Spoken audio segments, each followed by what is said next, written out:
Dans cette vidéo, nous allons voir comment faire le viseur du M1.5. C'est un élément qui n'est absolument pas présent sur le premier M1.5 que nous avions fait.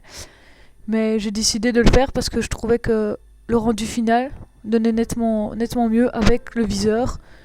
Et que ça participe au fait que le M1.5 est plus classe que le premier. La première étape, c'est de tracer la forme rectangulaire sur le plexiglas. Puis de le couper avec la Dremel.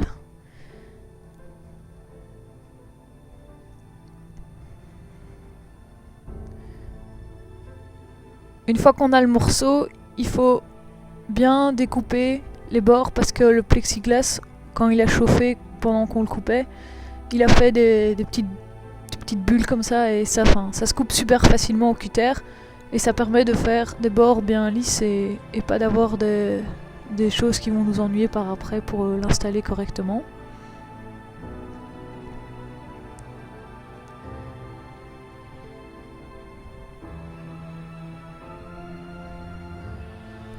Premier test pour le mettre sur le M1.5 pour voir à la bonne hauteur parce que il est 1,5 cm plus haut que la taille correcte parce que ça va permettre de créer une rainure dans le M1.5 qui va permettre de stabiliser le bout de plexiglas et qui permettra de le faire tenir en place sans souci.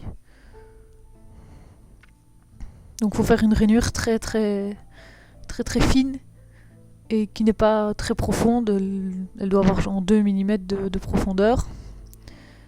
Et ça permet de bien caler la vitre en plexiglas.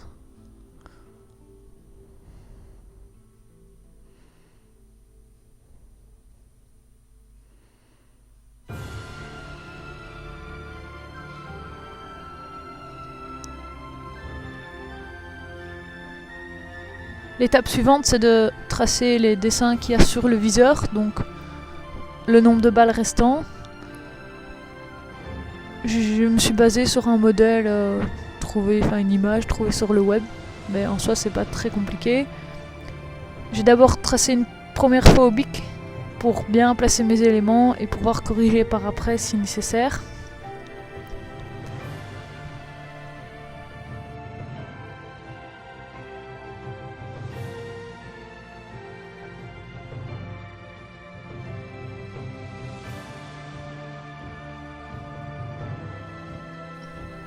Après avoir utilisé le bic, j'ai utilisé un stift noir. J'ai passé plusieurs couches et par après je repasserai encore d'autres couches pour que les chiffres ressortent bien.